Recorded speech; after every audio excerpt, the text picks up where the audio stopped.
I was the neglected stepson, and I got pregnant with the eldest son's child. Logic told me I should terminate it, but the moment I stood in that hospital, I regretted it.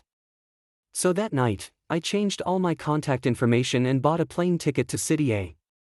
6 years later, we met again. Hugo found me. He held onto my arm, yet looked at me with pleading eyes and said, "It doesn't matter who the father is. I can be his stepdad." 1. I never expected to run into Hugo in the emergency room. Grace was lying quietly in my arms, crying softly. I sat in a chair outside the exam room, gently comforting her with hushed words. She was already 5 years old, and not exactly light. After holding her for over half an hour, my entire arm felt numb. Soon, her name was called. The doctor on duty was young, wearing a surgical mask while looking up appointment records on the computer. When we walked in, he asked, "Grace?" He looked up, and I saw a face I knew all too well. He'd completely lost the softness of his youth. His eyes now carried a sharp, cold intensity. Hugo. It was Hugo. For the first time, I truly realized, fate enjoys messing with me. The moment I saw him, I instinctively wanted to hide. But all I could do was tighten my grip on Grace and turn my face away as much as possible. I didn't need a mirror to imagine how awful I must have looked: messy hair, a hastily thrown-on outfit, and a greasy stain from lunch that Grace had accidentally left on my shirt. "Yes," I answered, lowering my voice. Even though I did my best to shrink into the background, I still couldn't escape Hugo's gaze. After 2 or 3 seconds of heavy silence, a familiar voice called out softly, "Gu." A casual Chinese way to say, "brother." There was no point hiding anymore. I looked up and met his eyes, dark, unreadable, impossible to tell what he was thinking. There was no joy in this long-awaited reunion. No resentment for my silent departure either. Only a flicker in his eyes when he looked down at Grace in my arms. "She's running a fever." He pulled out a thermometer. "Let's check her temperature." "Anywhere she's hurting?" Hugo didn't ask me anything. He didn't ask why I disappeared 6 years ago without a word. He just followed protocol, checking on Grace's condition and then instructing me to take her for further tests. The results came quickly. They suspected acute encephalitis triggered by high fever. She needed a spinal tap. Grace was well behaved, gripping my hand tightly the whole time because she was nervous. The diagnosis came back fast. By the time she was getting 4 fluids, Grace had already fallen asleep. I finally let out a long breath, but as soon as the dust settled, a wave of fear rushed in and stung my nose. Hugo walked into the room in a white coat, glancing over the chart. "Her condition is stabilizing. We'll monitor her overnight, but no need to worry. After 2 weeks of 4 treatment, she should be able to go home." "Thank you," I whispered, wiping away tears with the back of my hand. I didn't want to show any weakness in front of Hugo. "Did you get married?" he asked, still standing there with no intention of leaving. I didn't feel like I owed him any explanation. "What's it got to do with you? You got married and didn't even send me an invitation?" He pressed a hand on my shoulder and leaned in. His eyes curved like he was smiling, but there wasn't the slightest hint of joy. "I'm not your Jeet anymore." I forced myself to stay cold. But I couldn't stop my body from reacting to the scent of his pheromones. It trembled slightly, out of my control. "Where's the kid's other father?" Hugo sneered. "Bruno? You picked that kind of irresponsible guy. It's been hours since check-in and he still hasn't shown up. What is he, the president of some country?" He was mocking himself. "I told you, it has nothing to do with you." "Says who?" Hugo squatted down and forced me to face him. "I'm your little brother. As long as your mom and my dad haven't divorced, you're still listed as my brother on the household registry. Bruno, don't even think about denying it."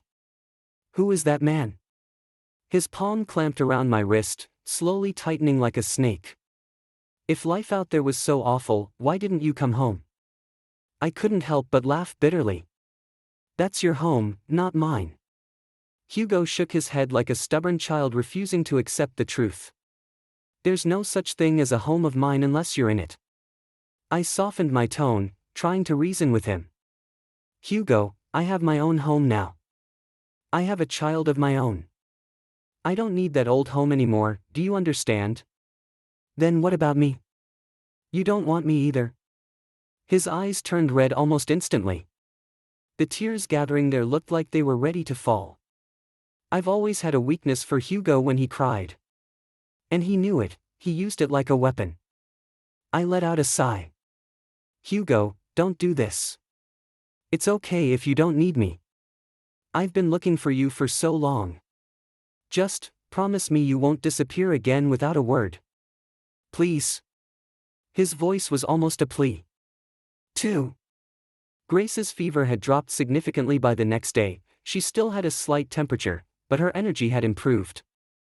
Still, she looked a bit down, lying in bed with little to do since the 4 treatment kept her stuck there for hours. I brought her some picture books, but she wasn't really in the mood to read. She just sat there listlessly. Hugo came in for rounds and pulled a Lego set from behind his back. Grace lit up immediately, but instead of taking it right away, she looked at me for permission. Of course, I couldn't bring myself to say no, so I gave her a silent nod. Hugo glanced at me and explained. She's stuck here getting IVs all day, it must be boring. I thought this might help kill some time. Not sure what kids are into these days. Do you like this toy? Hugo asked gently, teasing her a little. Grace nodded, her little pigtails bouncing. I love it. Hugo added. If anything hurts, you have to tell someone, okay? Don't keep it in just to avoid worrying your dad. Only if you get fully better will he stop worrying. Grace nodded again. Watching them interact so naturally, I suddenly thought, Hugo would probably make a great father. Grace took the Lego box in her hands and said sweetly, "Thank you, Uncle." No need to thank me. I'm your dad's younger brother, so that makes you my niece. If anything doesn't feel right, be sure to tell me, okay? Hugo bent down to meet her eyes. Grace bashfully held the Lego set up to her face, a little shy, but smiling from ear to ear. I nudged Hugo's waist with my elbow and muttered. What are you calling yourself now? She's your kid, and you're my brother. Did I get it wrong? Hugo stood up straight. Of course he got it wrong, because she's his child, too. That night, when his first heat hit, it came on so strong I still remember the burning breath against the side of my neck. Hugo had no idea how to mark someone properly, fumbling and mumbling about how uncomfortable he felt. His uncontrolled ocean-scented pheromones were so overwhelming they practically suffocated me. But when it came to that part in bed, he needed no guidance at all. The marks he left on my waist took an entire month to fully fade. Now, as Hugo watched Grace happily playing on her own, his attention slowly shifted back to me. Go. I could tell he wanted to speak privately, so I followed him out of the room. The other parent still hasn't shown up, he asked. Tired of stacking lies on top of lies, I just said. We're divorced. Hugo frowned immediately. You're raising Grace by yourself. Grace is well behaved. Go, I can help you. Hugo grabbed my arm. Why won't you trust me even a little? Hugo, I'm done with that family. I pried his fingers off me, one by one. Don't think any of this is your fault. Later that afternoon, Grace was in great spirits. Because she couldn't move much with the 4 still in, it took her a long time just to assemble half the Lego model. Once the needle was removed, I took her for a short walk on the hospital lawn. She leaned over a bench, meowing at a cat. I didn't expect to run into Curtis on the way back to the room. Then again, maybe I should have expected it the moment I saw Hugo again. Curtis was leaning lazily against the exam room doorway, asking a nurse where Hugo was. He was my half-brother, my mom's golden child. He once made a bet with his friends and tricked me into going to a bar. I broke my arm just trying to escape. When my mother found out, her only concern was whether Curtis would get into trouble because of it. I had no interest in running into him, so I quickly held Grace's shoulder and guided her back into the room. But of course, I didn't get away that easily. Bruno? It really is you. I thought my eyes were playing tricks. Curtis raised an eyebrow. I blocked the doorway. It's been a while. I'm shocked you even remember I'm your brother. Curtis's gaze shifted to Grace, who was still playing with her Lego on the hospital bed. That your bastard kid from outside? Watch your mouth. I grabbed him by the collar and shoved him against the wall. Grace was right there. I didn't want to fight. But I couldn't let him insult her. Looks like you've had a pretty rough few years, Curtis sneered, mocking me. Dragging some brat around, no wonder you turned out an Omega. Oh? And I suppose a mediocre alpha like you only feels better about himself by insulting Omegas? Or did you forget you were born to one? I let out a cold laugh. Sure enough, Curtis's face twisted with anger. What are you even doing here? Hugo's voice rang out from behind me. I let go of Curtis's collar. Hugo. Curtis's expression flipped instantly, turning to flattery. But Hugo's face was cold, even a little impatient.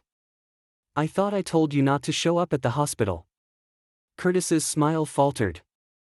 Didn't Mom and Dad ask me to see if you were coming home for dinner this weekend? Hugo stepped between us. I have surgery this weekend. I couldn't see Curtis anymore, but his greasy voice was still as annoying as ever.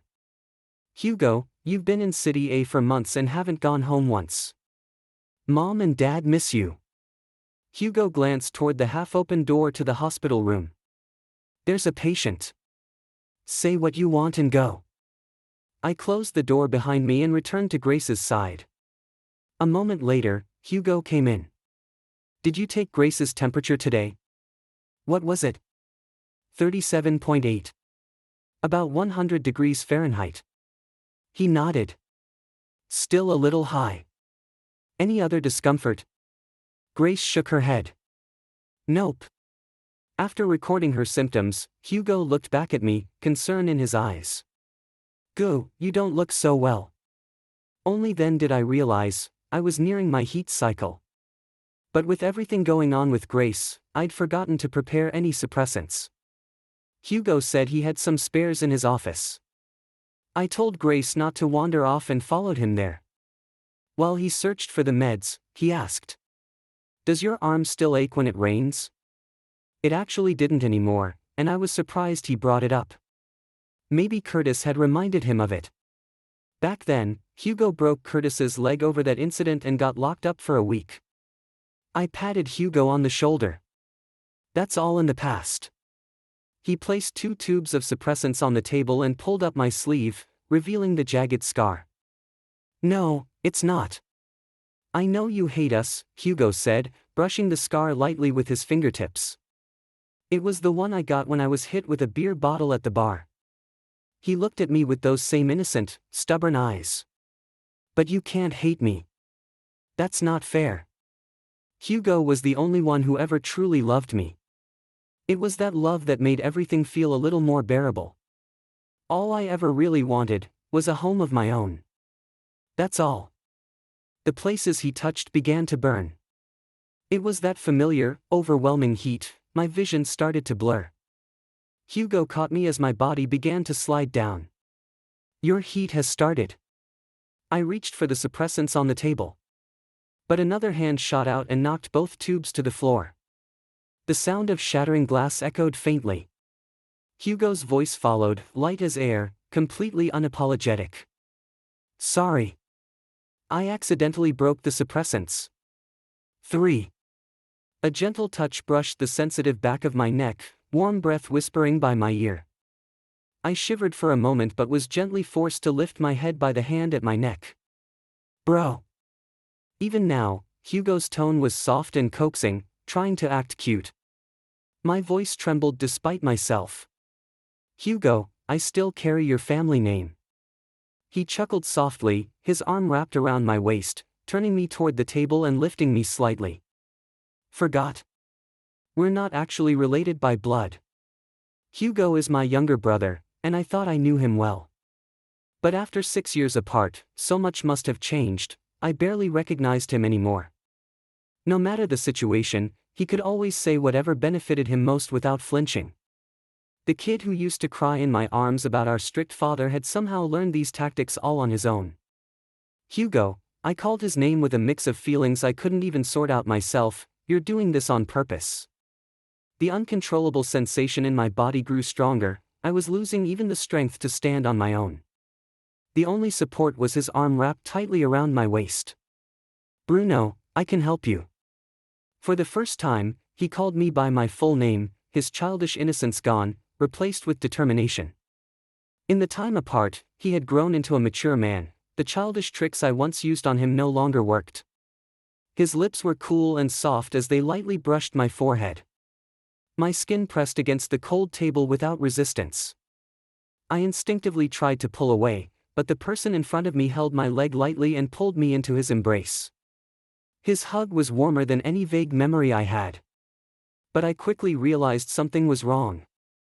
A familiar, deep ache started tugging at my nerves, spreading like a tide beneath the calming scent of the ocean pheromones he emitted. The sharp pain made my vision blur. After a few seconds, sweat beaded on my nose. Seeing my expression, Hugo stopped and softly asked, "What's wrong?" "Nothing." I didn't want him to see my weakness, so I wrapped my arm around his waist and buried my face in his chest, gathering what strength I had left. A sharp sting seemed to reach my brain, but I bit my lip and stayed silent, waiting for the pain to pass. Hugo didn't press further. I wasn't sure if he, as a doctor, could tell what was wrong, but he kept up his stubborn efforts to help in his own awkward way. After a moment's silence, Hugo's fingertips gently stroked my sweaty cheek. His fingers weren't soft or gentle. Instead of comforting, it felt more like a warning to pay attention. "Bro, do I look foolish?" I was caught off guard, not reacting immediately, as he lifted my chin to meet his gaze. His eyes still held a cold, superior look, as if seeing me as his possession. "Don't think about anything else. I'll help you." His sharp teeth grazed the skin at the back of my neck, while his warm palm rested on my back. Amidst the heavy ocean pheromones, even the slightest shift in Hugo's emotions was clear to me. The pain of years apart, the effort to suppress feelings, the joy of reunion, and the fear of losing each other again, all vibrated through the air and into my senses. For a moment, my senses overloaded, and I couldn't imagine how Hugo endured such intense emotions. He looked so calm, almost indifferent. And strangely, in his arms, I felt safe. I instinctively released more pheromones to soothe his turbulent feelings. "Bro," the skin on my neck was still teased by his teeth. "Smells so sweet, like peaches." His bite on my cheek made me feel like a ripe fruit dripping with juice. He grabbed my leg and lifted me a bit higher. "You're really in heat now, good boy. Good boy."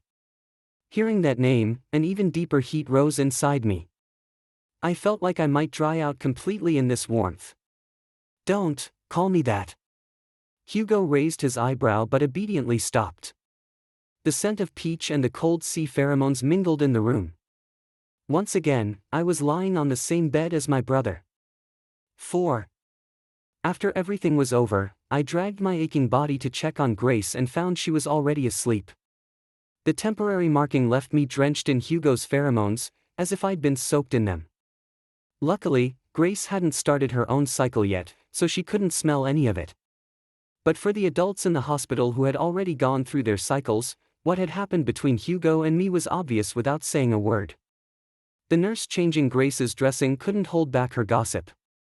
When I went to get some hot water, I overheard a group of nurses chatting, mostly about me, an Omega who was divorced and raising a child alone, yet somehow had already managed to get close to Hugo. I'd grown immune to their words. Worse things were said to me when I was pregnant.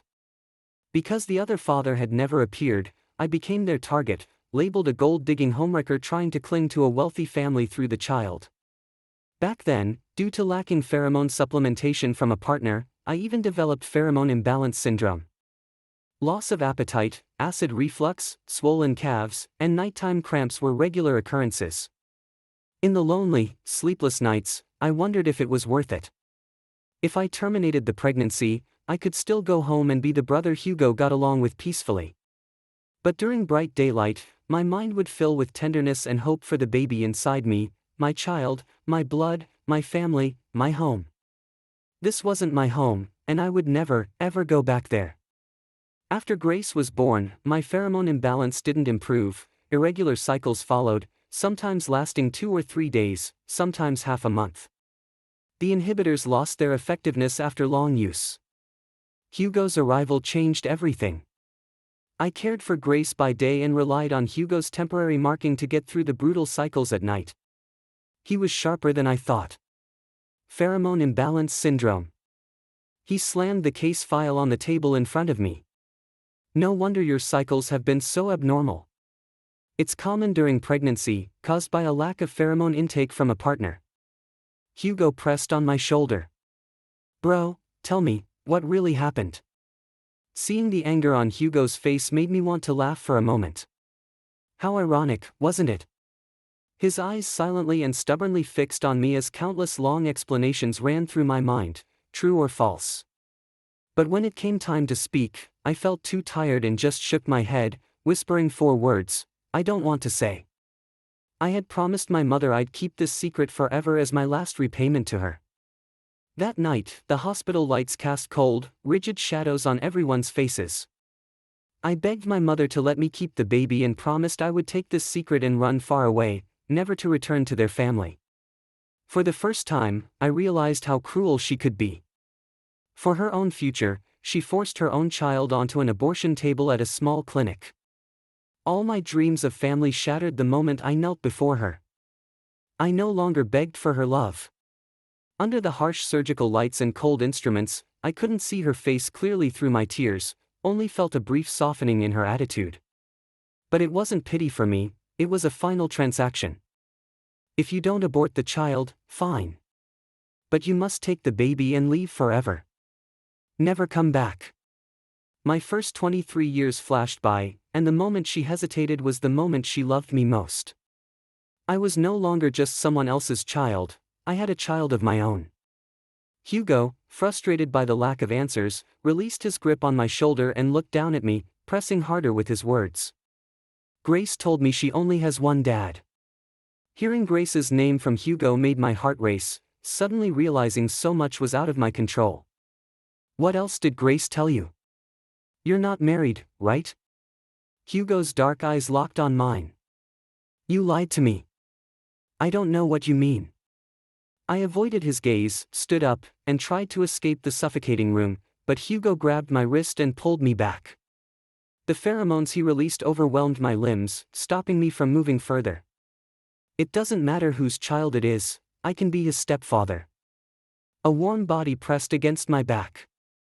I didn't know how to describe my feelings, half pleased by Hugo's unconditional acceptance, half bitter over Grace's uncertain status.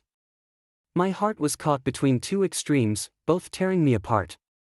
I sighed and finally understood that when someone has too much to say, sometimes they can't say a single word. The more you try to explain, the fewer words you manage to speak. Forget it. I wanted to tell Hugo there was no need to be so humble, but instead, I simply sighed and said those 3 words. Hugo tightened his grip on my hand, unwilling to let go. I don't care who you married, but why wasn't that person by your side? After a 2-second pause, he slowly asked, Bro, how did Grace really come into this world? He asked as if he already had his answer. My heart pounded wildly, afraid that the 6-year-old's secret would finally be revealed. But along with the fear came a secret hope I couldn't explain. Hugo's voice was soft, almost fading into the air, but he was close enough for me to hear clearly. Were you forced? I remembered that night, the clueless, sensitive boy clutching my arm and calling out in heat. The full moon's light fell at the foot of the bed. Maybe then I could have stopped it from happening. It was something done out of necessity, not force. I softened my tone without meaning to. Hugo, I was willing. I was even grateful Grace came into my life, giving me an anchor in this world instead of wandering alone like a lost soul. But he was irresponsible. You got so sick because of it. Hugo's voice grew low and sad, like a hurt puppy. It's not that serious, really. I reached out and patted the head tucked into my neck, trying to comfort him. His words were earnest and pitiful, but his actions were stubborn and unyielding. Bruno, if you don't tell me, I'll find out someday. My hand froze on his head. I wanted to argue but didn't know where to start. The person behind me continued seriously, and I'll make sure you get better. 5. Hugo said it, and he did it. The fierce heat of my cycle was eased under his temporary marking. Bite marks layered my neck, and to keep Grace from noticing, I wore turtlenecks for a whole month. Grace thought I just had a cold or fever and kept asking if I still felt unwell. Hugo stood nearby and quickly reassured her, "Dad is fine now, Grace, don't worry." My hand trembled slightly as I helped Grace with her blocks. A piece slipped through my fingers, and Hugo caught it, placing it back correctly. "Why are your hands shaking, brother?" Hugo whispered so only I could hear. Last night's conversation flashed in my mind. Grace will see. I pushed away the head biting my neck and chuckled softly near his ear, "I'm treating you." My ears burned hotter, and a wave of heat spread through me, making even my fingertips go weak. Hugo, reckless as ever, pressed his hand on my lower back, absent-mindedly kneading while talking to Grace. Grace pouted, "Uncle, I want to do it myself." "All right," Hugo apologized kindly to Grace, loosening his grip on me and bending down to her level. "Uncle was wrong. How about I buy you a new set of toys to make up for it? What do you like, Grace?" I reached up and rubbed my sore neck, irritated by the constant friction. Is Hugo a dog? His bite was ruthless. Pheromone imbalance syndrome is caused by not getting enough pheromones and relying too much on inhibitors. That's what Hugo told me so righteously, always armed with his own explanations. Maybe it was just my imagination, but the frequent swelling and pain in my glands did ease under Hugo's pheromone therapy, yet the marks he left began to ache again. That afternoon, Hugo got a call from home, asking when he'd be back. He openly held the phone, still clutching my waist and biting my glands. But he didn't break the skin, more like a dog gnawing on a small piece of flesh. I couldn't tell if he was helping treat my pheromone imbalance or just continuing his oral fixation phase. I heard the voice on the phone and tried to step away, but he pressed on my abdomen and pulled me back into his arms. Casually, Hugo rubbed my earlobe and said to the caller, "I'll come home this weekend." I heard from Curtis you saw Bruno at the hospital. A familiar voice came from the phone, freezing me. Hugo seemed to notice, his palm stroking my back as he lowered the phone and glanced at me. I forced a smile, though unseen, I knew it was stiff, and Hugo kissed the corner of my mouth in reassurance. Then he told the caller, "Yes, I'll bring him home this weekend." I shook my head hard. Only after Hugo hung up did I dare to say, "I'm not going back." "What are you afraid of?" Hugo studied my face closely, making me feel exposed, like I was stripped bare under the sun. "I don't want to go back," I repeated, trying to stand and free myself, but the pheromone pressure forced me to stay put. "You always say that." Since our reunion, every confrontation with Hugo ended with me losing, both in words and pheromone suppression. Though he never used it to coerce, it still annoyed me. "Sweetheart." He called me again. "Everyone at home knows. Why keep hiding?" "I want to stay with Grace. She can't be alone in the hospital." I forced myself to give a reasonable excuse. But no, I was lying. I was scared. Even I couldn't say exactly what I feared. Hugo gently touched my hair and calmly said, "Grace will come with us." "Why?" I shot up, looking him straight in the eyes. "I don't agree. Grace must never go home." Hugo showed no surprise or annoyance at my reaction, only a hint of satisfaction as if it went according to plan. "If you tell me now why you left, you won't have to go." I stood up, unable to hide the mocking smile on my lips. "Hugo, I don't need your permission to do anything. Bro, just listen." Hugo's hand covered my wrist. "You still have a choice." I shook off his grasp decisively, but on family gathering day, I finally understood what Hugo meant. Grace laughed happily in Hugo's arms and asked me, Dad, Uncle said he'll take me to see Grandpa and Grandma. Is it true? How was I supposed to tell Grace that her grandparents didn't look forward to her coming? That I had given birth to her all by myself? I simply had no courage, no way to say it. Hugo knew this well. I didn't know what expression to make or what to say to Grace. Thankfully, Hugo answered her, Yes, Dad is taking you for a surprise. Are you happy? Happy? Grace clapped on Hugo's shoulder. I forced a smile and nodded. My gaze passed over the cheerful Grace and landed on Hugo's cold face. He showed no remorse, acting as if everything was perfectly natural. Noticing my look, he tilted his head and curled his lips slightly. Bro, let's go. 6. After driving for a while, Grace's initial excitement gradually faded, replaced by anxiety about the upcoming meeting. Will Grandpa and Grandma like Grace? She asked. Why do you ask that? I pulled her into my arms, feeling sorry that someone so young would worry like this. Grace tilted her head on my shoulder, fiddling with the ties on her dress. Then why have they never met Grace before? Everyone will like Grace, she's so adorable, Hugo, sitting behind the wheel, said soothingly. Grace nodded softly in reply, though whether she believed Hugo or not, the ride became much quieter.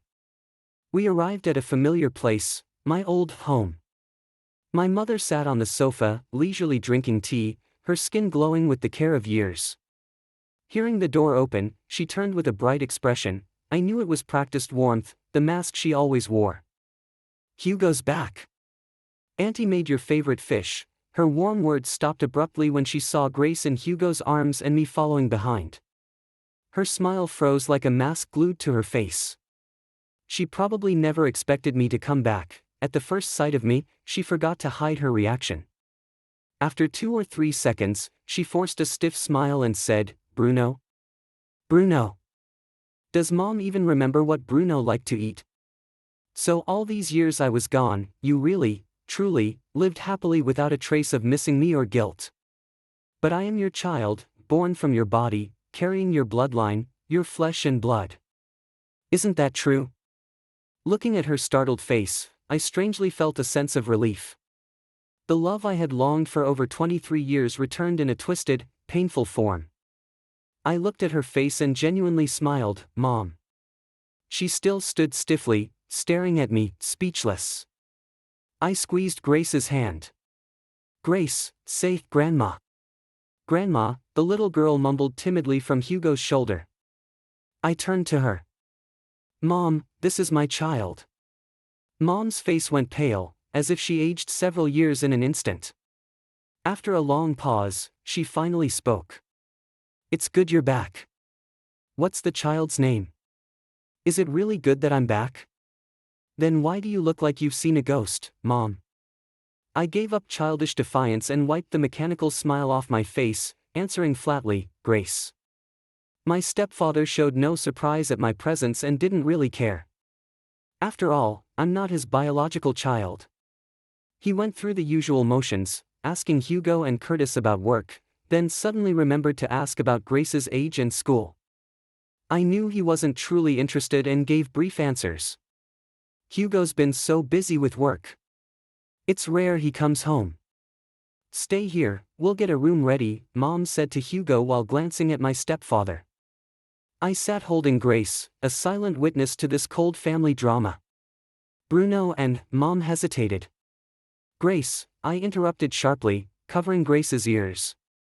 Mom nodded. Bruno and Grace will stay, too.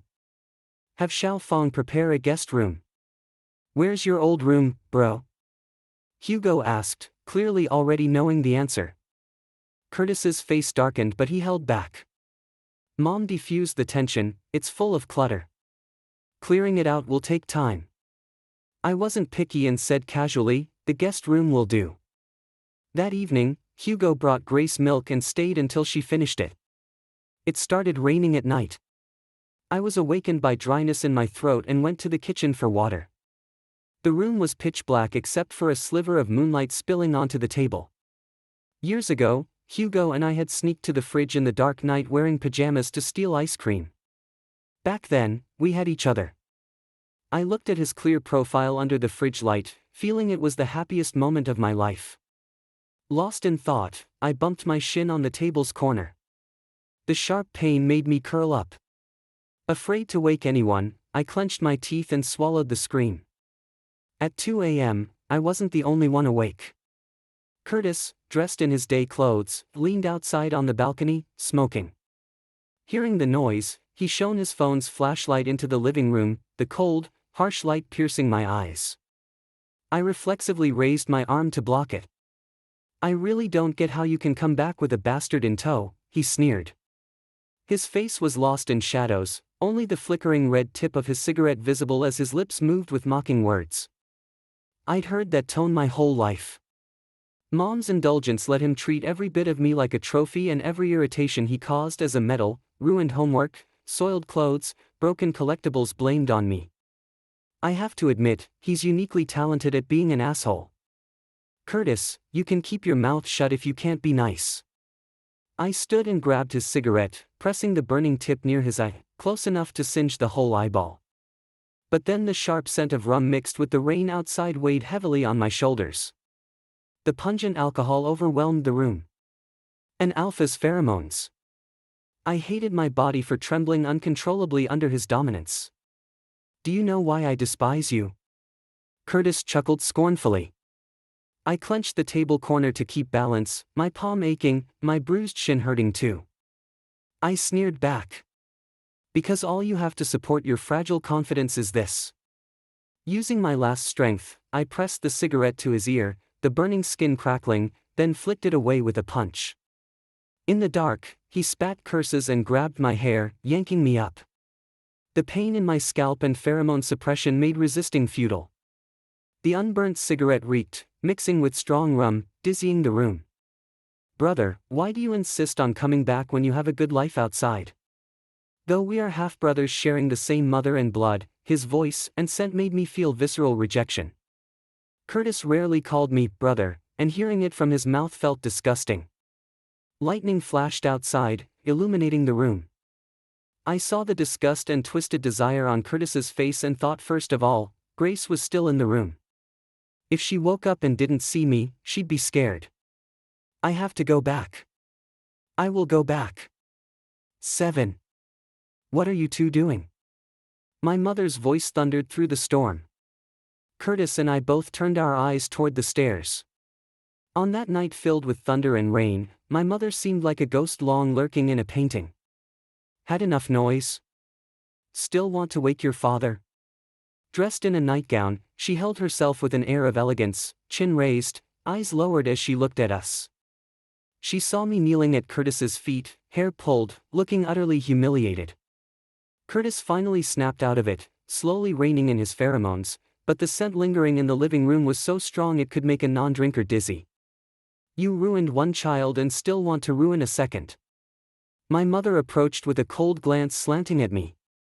"Yes, does your son know that the bastard he talks about carries true, legitimate blood?" I relaxed all my strength, leaning back on the sofa with a smile nearly breaking into tears. Curtis didn't understand our conversation and just stared at my mother's face, wearing that foolish expression again. "Don't you know yet?" I was too tired to handle the pointless lies anymore. "Hugo and I." Smack. A buzzing slammed into my ear. The sharp pain in my cheek was followed by burning heat. I forced a smile. "Mom, aren't you happy?" "What do you mean?" Curtis froze, then after a few seconds spoke again, his voice trembling. "You mean, that bastard is your child with Hugo?" I curled up in the sofa corner, letting out a low laugh. So even something as intangible as that can become a weapon of retaliation. This world is absurd to the point of ridiculousness. Bro. 8. My shoulders stiffened. Looking up, Hugo stood in the doorway wearing a black turtleneck sweater, hand on the doorknob.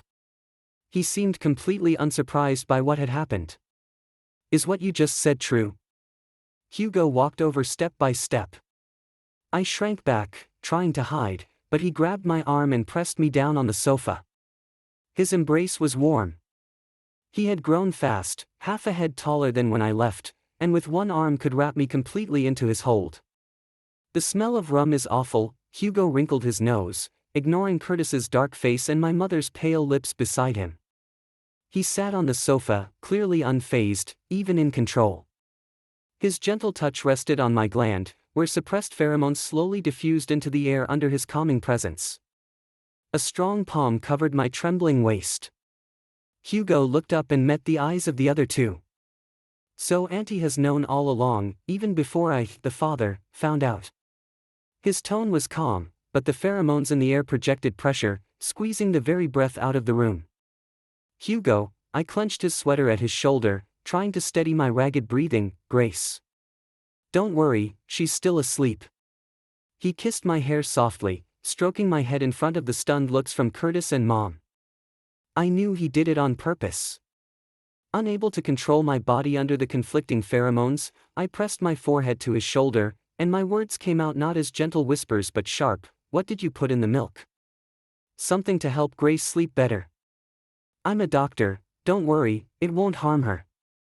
He casually rubbed the back of my neck. Curtis's face darkened even more, holding the table to keep himself upright under the overwhelming alpha pressure.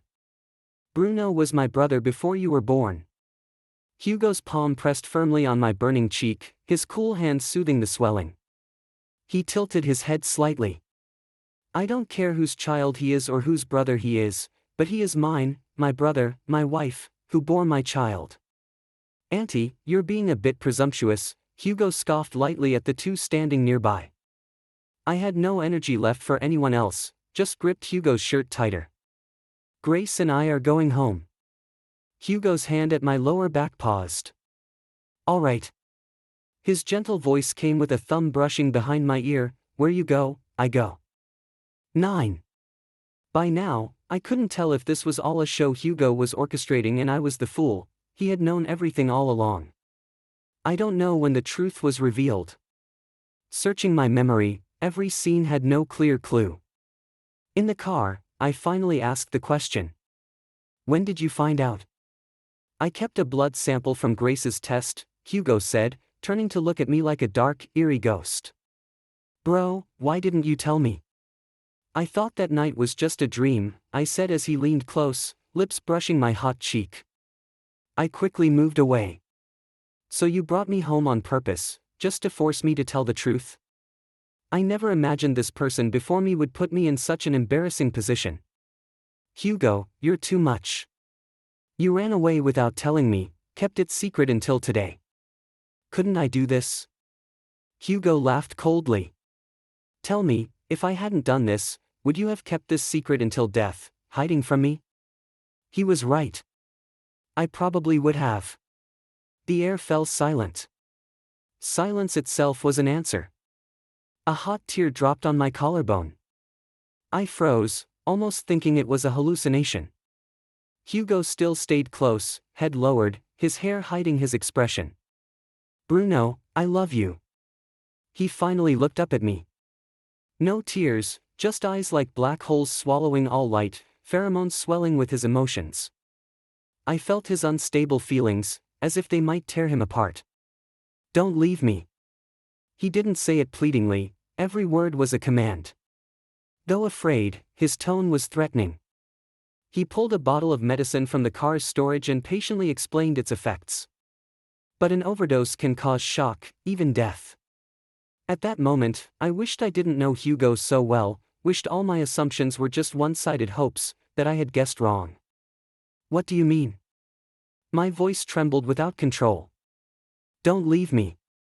He repeated the words calmly, holding his posture and expression steady. His reaction scared me.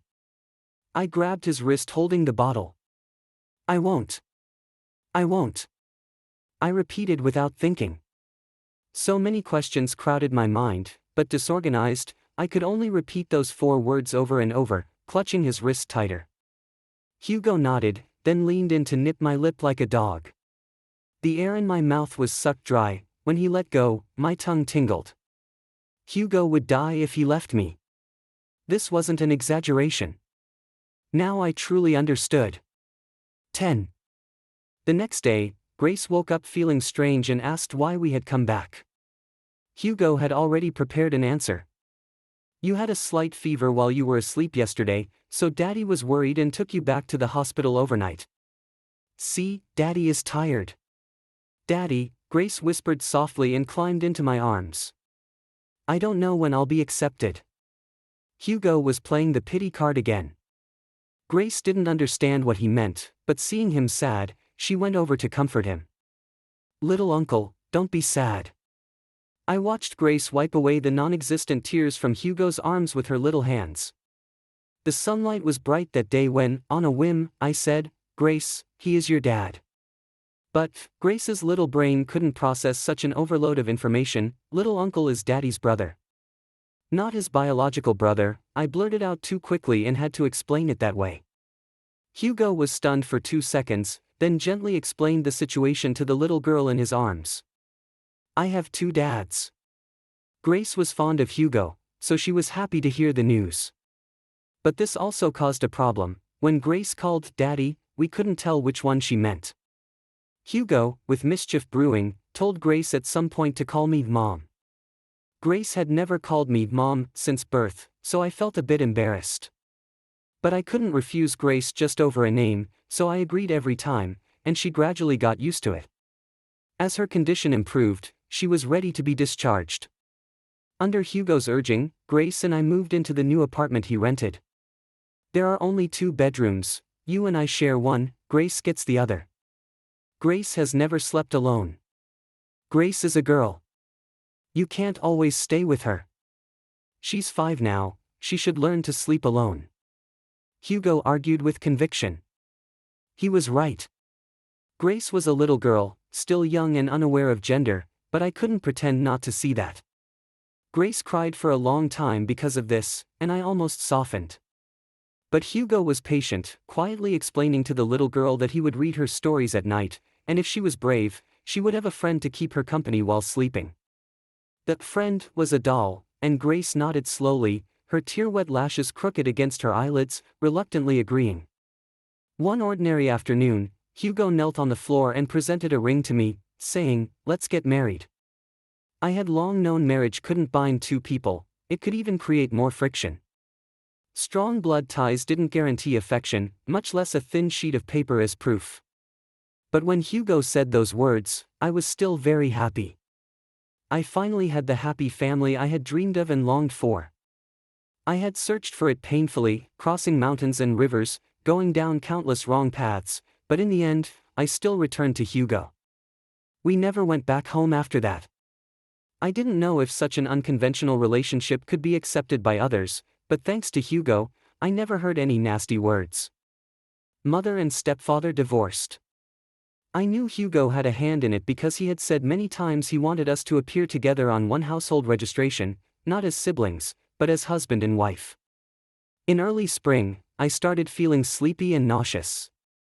Hugo, worried, took me for a checkup. I had been through this before and had an idea of the results. Hugo was excited when he found out, resting his head on my belly, talking to the barely developed embryo as if it could hear him. What a child, he didn't even realize who the doctor was. He was busy at work and couldn't take Grace to and from school, so he hired a nanny. In late pregnancy, my calves swelled and cramped frequently. I felt like I was back to when I was carrying Grace. Hugo prepared my daily meal plan carefully: avoid cold fruits, eat less of blood-activating foods, ensure all trace elements were included, and bought many calcium tablets, reminding me when to take them. Every day Hugo massaged my calves, warming ointment in his palms before applying it while asking, "Was it this hard when you were pregnant with Grace?" I shook my head, but it made me remember more and more how difficult it was to carry Grace alone. Even going to the bathroom was a struggle. I often cried at night without knowing why, thinking too much, then forgetting all worries clearly during the day. I just felt very happy and wanted to cry, but that happiness was mixed with inexplicable grievances. I never really understood my own feelings. Hugo said I showed signs of depression and asked what I had been thinking about lately. I didn't have to lie to Hugo, so I told him I was just thinking about when I was pregnant with Grace. Bro, he looked at me with tender eyes. I didn't know what he was thinking, But I wasn't really that miserable. I wanted to tell him. I should have been by your side then. Tears suddenly fell straight down. Hugo leaned over and kissed the tears on my cheek. You really suffered. I finally realized it wasn't the current me who was sad, it was the me carrying Grace. Sometimes I even found my own emotions puzzling, but Hugo accepted them well. He wasn't talkative, yet during my silence, he tried his best to share everything happening around us. As the due date approached, my fingers swelled so much that even my wedding ring wouldn't fit, and I didn't want anyone to see me like this, so I also became cold toward Hugo. Hugo noticed my mood, which surprised me. He said, "Bro, you've always been beautiful." He said, "I knew early on that I'd be tangled up with you my whole life." At that time, we were young, tangled and separated for more than 10 years, and yet, after all the twists and turns, we ended up by each other's side. Once again, I wanted to believe I would be loved and hoped for countless tomorrows together with the one beside me.